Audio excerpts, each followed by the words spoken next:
مردان ته علي رحمان بی زمونږ یو ډېر تکړه ملګری او د تعلیم په مد کې او بیا د نرسنګ یعنی ډاکټري په دې کې خلکو ته سکل ورکول په مردان کې د ډېر زیات خدمات دي او دا مونږ چې کم کالج کې دی وخت کې موجود یو نو دې کالج حوالې سره به هغوی خپلې خبرې اترې کوي خپله پېژنګلو زموږ کتونکو سره وکړي او کالج نوم حوالې سره. بسم الله الرحمن الرحیم. زما نوم علي رحمان دی او د رحمان انسټیټیوټ اف میډیکل ټیکنالوژیز ډایرکټر یم. پهله خو ستاسو ډېره مننه الف خان شیرپاو صاحب چې تاسو هغه 400 نه رالی او موږ ته خپل ملاقات دغه وکړو او ستاسو جي ډېر خدمات دي. نو بس مونږ وایو چې ستاسو دا خدمات په دې دغه کې څومره تعداد دي د سره جي او د کله نه بنیاد ایښودی؟ مونږ جي د اصل خو زما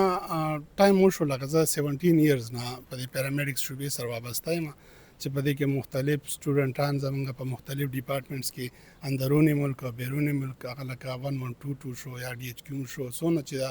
بي ایچ یوز دي آر ایچ سیز دي په دې کې زما تقریبا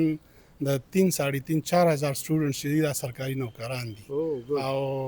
ورسره نورم لګیا یو خدمت کوو د خلکو چې یو خو بېروزګاري ډېره زیاته ده د نورو شعبو په لحاظ باندې دا خو یو سړی د 2 کاله کورس وکړي او بیا د خپل روزګار مالک شي که ځان له کلینیک کوي که ځان له لیبارټري کوي که ځان له سرجیکل انسټرومنټس یا سم ایکسرې شوه دا دغه کوي او په معاشرې باندې یو خدمت هم د معاشرې کوي او خپل کفالت هم کوي. کوم ځای نه خلک راځي؟ مونږ سره اصل کې جي اوس خو دا دغه وشو ښه اقدام به ورته ووایي چې اوس په هر ډسټرکټ کې په هر تحصیل کې خپل دغه وشو او مونږ سره دې ټیم کې د چترال کسان هم شته د دیر کسان هم شته داسې د نوخار ثوابۍ چارسدي د دې کسان دلته شته خو اوس هغه پلو لږه کمه شوې دا ده چې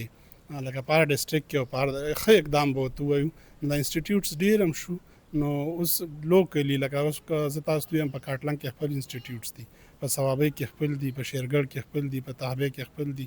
نو د هغې په وجه د سټوډنټ هغه پلو لږه کمه شوې هم ده خو بهرحال زموږ خو کار دی بیا خو هم رحمان انسټیټیوټ کې څوک داخله لي طریقه کار څه دي څنګه راتلی شي؟ زموږ خو دا 2 کاله کورس دی 4 سیمسټري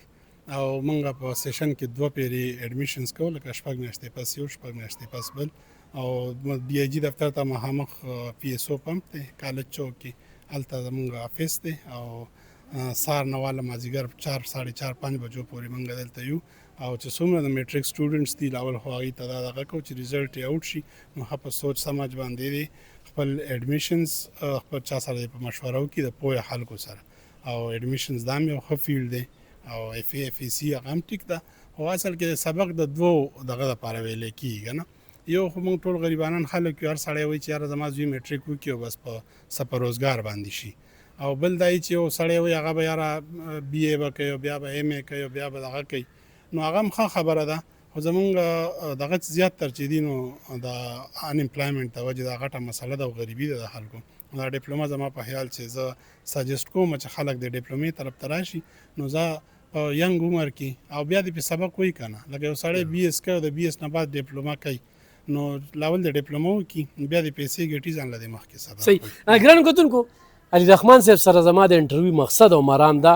چې په دې مردان کې ډېر زیات خدمات دي چې چترال دیر او د دغه لرو غریزو علاقو نه خلک راځي نو د مردان خلکو دپاره کالج چوک ډي آی جي صاحب دفتر ته بالکل مخامخ پیسو پمپ سره په مین شهرا باندې ښکلې لوکیشن زبردست ایریا پارکس هر څه شته او ښه کوالیفاید ډاکټران چې کوم دي نو تاسو ته ټیچ کوي نو بالکل راتلی شي د موقع نه پیدا واخلې زما چې څومره کتونکي مردان کې دا خلکو دپاره دا یو ډېره مهمه پیدا ده ډېره مننه.